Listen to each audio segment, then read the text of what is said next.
Today's video is going to be a little bit different and might be the most important video that I have ever made.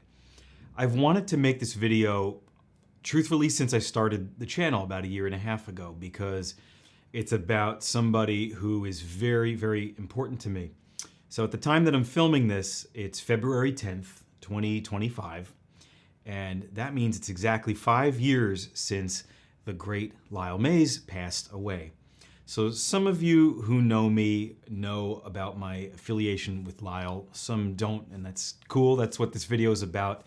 I kind of just wanted to tell the story of how my fandom of Lyle Mays and the Pat Metheny group as a young kid helped me so much as a young musician, how it eventually led me to Lyle and our friendship, which thus sort of led to the creation of this YouTube channel. It's sort of one big story, and it's kind of difficult to tell because obviously he's not here anymore, and it's still quite sad for a lot of us who knew him.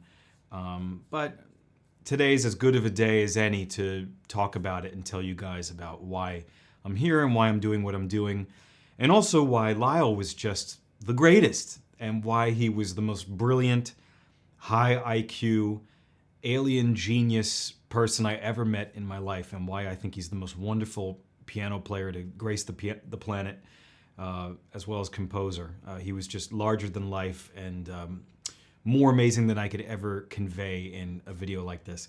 But I'll do my best. So if you haven't noticed by this point, I think I've made about 100 videos on this channel, and that has always been right behind me. That's sort of my wall of Lyle, and you can see I have 2 magazine articles from the 80s that I thought were pretty cool that I framed of him. Anyway, he's always been there. Some have noticed, some have not, but now you know. Okay, so the story really begins when I was about 14 or 15, a young jazz musician here in New York, right? Or wannabe jazz musician. And naturally, every kid, when they're getting into music, getting into jazz specifically, they go through their phases. They discover Miles, they discover Coltrane, right? They discover Herbie, they discover Chick Corea, whatever, especially as a keyboard player. The discovery of Pat Metheny and Lyle Mays was an earth-shattering thing for me that I remember like it was yesterday. It was my good friend Mike who introduced me to the album Speaking of Now. I think this was back in 2005. And it was a DVD, because that's what we used at the time. There was no streaming. And I was watching this just outrageous, this unbelievable music coming out of the speakers, and watching this concert with lights and smoke and all this stuff and this huge crowd.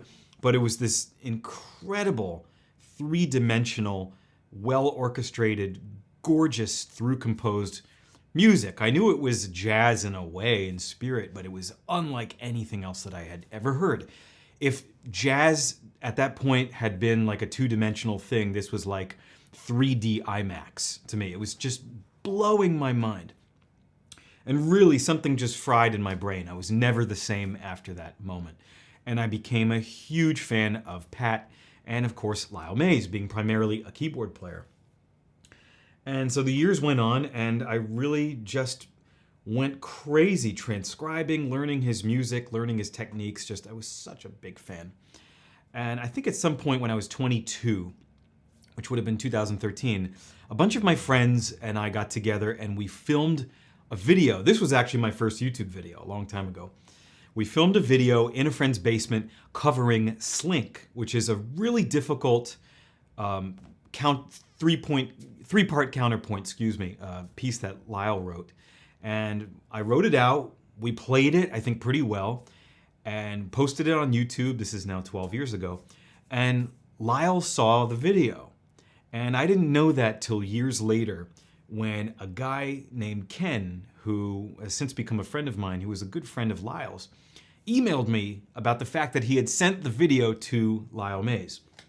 This email ended up in my spam box, and I didn't see it for like 6 weeks. So had I not checked, we wouldn't be here today. But I wrote back to him and I said, yes, put me in touch with Lyle. I was incredibly nervous. This is now 2018 or so, 7 years ago. And so I was emailing with my biggest hero in life, Lyle Mays. And he said, I want to talk to you. Let's talk on the phone. And I thought, uh-oh, what did I do? But he just wanted to talk about music, about life, about the video. And I got a phone call from a Los Angeles area code, and there he was.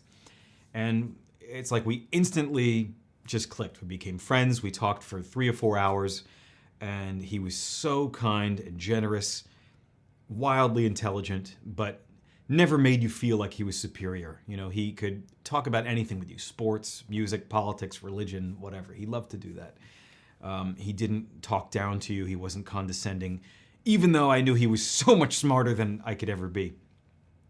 But we became friends and we stayed in touch. And because I was working as an arranger, as a transcriber, which is someone who puts notes on a page, essentially, it's something I like to do that a lot of musicians don't like to do, but I kind of developed an expertise in that.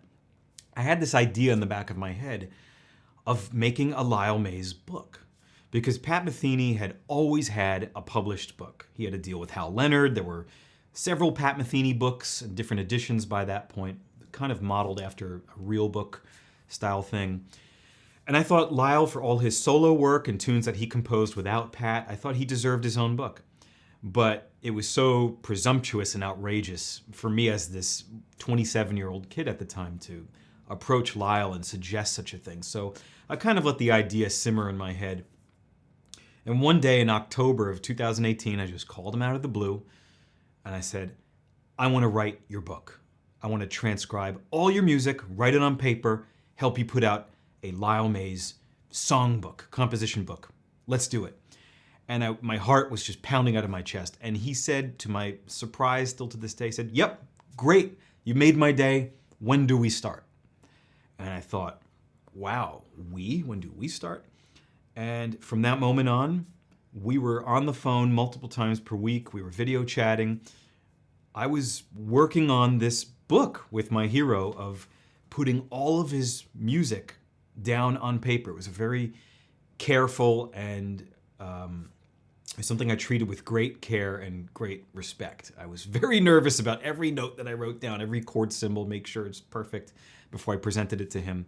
And we got into this groove of me kind of writing down 2 or 3 songs a week. I'd send them to him, he'd call me or video chat me, and we would go through them. He would say, I want this to be one staff, I want this to be a lead sheet, no, this should be a score, this should be bigger, let's change this chord voicing. We would just go back and forth. And we got to a point about 6 months later in the early spring of the following year, 2019, where it was pretty much done. We had 95% of his catalog just done in PDF files on my computer. And right at about that point, he got sick. And I started to hear from him a little bit less. And he said to me, let's put the book on hold. I've got some other stuff that I have to show you. And Lyle pulled out this like MIDI demo from whenever out of the vault of this chamber piece that he composed called Eberhard. And he said, I want you to listen to it, and I want you to help me write it down on paper and score it for a recording session, score and parts. And we're going to record this, and this is going to be an album. I have to do this now. And I thought, okay. And so we worked on that diligently for months with a whole team of wonderful people, some notable figures in jazz like Bill Frisell, Steve Rodby, Bob Shepard, and many others. And so we got this thing done and then started to pivot back to our book.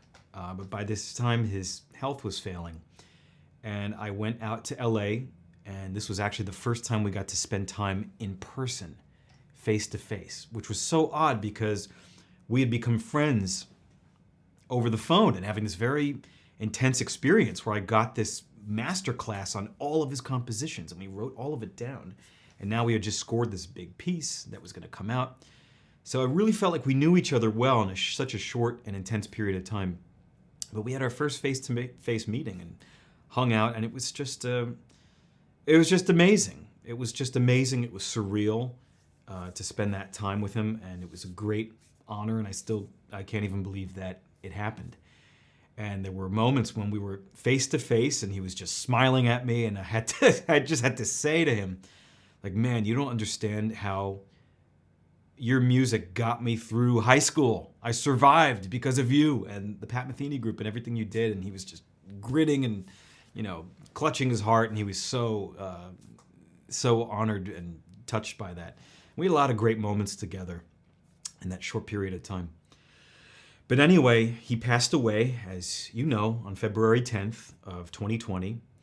And so there was this record that was pretty much done. There was an unfinished, but mostly finished songbook, which is right here. And COVID hit. So the pandemic hit in February, right when he died. So everything in that little circle and in the world at large was in just total chaos. And so luckily I got to know his wonderful family, his niece Aubrey, his sister Joan, Steve Rodby from the Pat Metheny group, who was involved with Eberhard, and a lot of other wonderful people, Joe Vella, who was a longtime friend of his. And everybody kind of banded together, and through hard work and determination and a lot of pain, we got the book edited and finished and put it out the following year in 2021. And same goes for Eberhard, the recording, which came out in the same year. And we also made a second book, which is the score to Eberhard.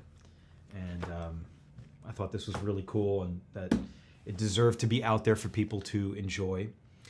And through his niece Aubrey's efforts and a lot of others, the piece and album Eberhard was submitted to the Grammys. It was considered, and it ultimately won the Grammy in April, I think, of 2022. And Lyle got a posthumous Grammy for Best Composition. Can't remember the category, large ensemble composition. I'll write it down below.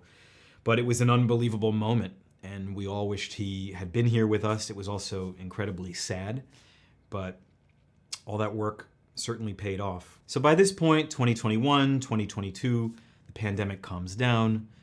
The books are released, which is a big relief, because to be left with all this stuff and then the composer is gone, and I can't ask him any more questions. I mean, it was very difficult. There were moments when we were guessing about a lot of things, but luckily we got 95% or so of the notes on the page before he died. So it was really just a matter of editing and text and aesthetic and decision making on those fronts. But I sometimes think about had we started the book process even a month or two later, it just wouldn't have gotten done. It would have all been too uncertain. So the whole thing is kind of a miracle.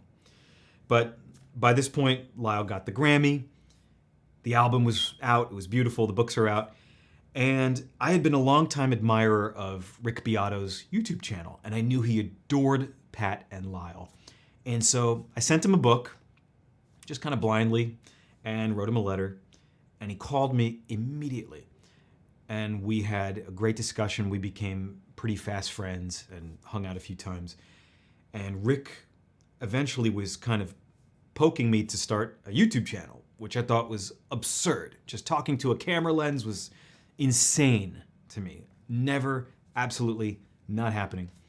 And the subject came up every once in a while when we would chat. And eventually in 2023, in the spring, I went for it. And I started this channel with 0 subscribers. And so it's kind of amazing how this experience with Lyle led me to Rick, which led me to being here on YouTube and meeting all of you and getting over some fears and hurdles, such as talking to a camera and making these piano lessons and music appreciation videos and all this stuff. And I have gotten a lot of comments over the years about, you know, why don't you talk about Lyle Mays? Why don't you mention him? And as you can see, it's kind of a difficult subject. It's sad. And I just didn't think the time was right to do it yet. But, you know, here we are a year and a half into this YouTube journey, and it's the 5-year anniversary of his death. And so I think it's appropriate to talk about him. Not only is it appropriate, but we have to talk about him. We have to keep his memory alive. He was such an incredible composer and pianist, and it's still just blows me away listening to this music. And I'd say I know it pretty intimately. I put all the notes on the paper for the book, but I'm still surprised, and I still hear little games, math equations, beauty, little jokes, little things in the music that click later on where I understand, that's what he was doing. There's so many layers to that onion that you can just keep peeling and peeling.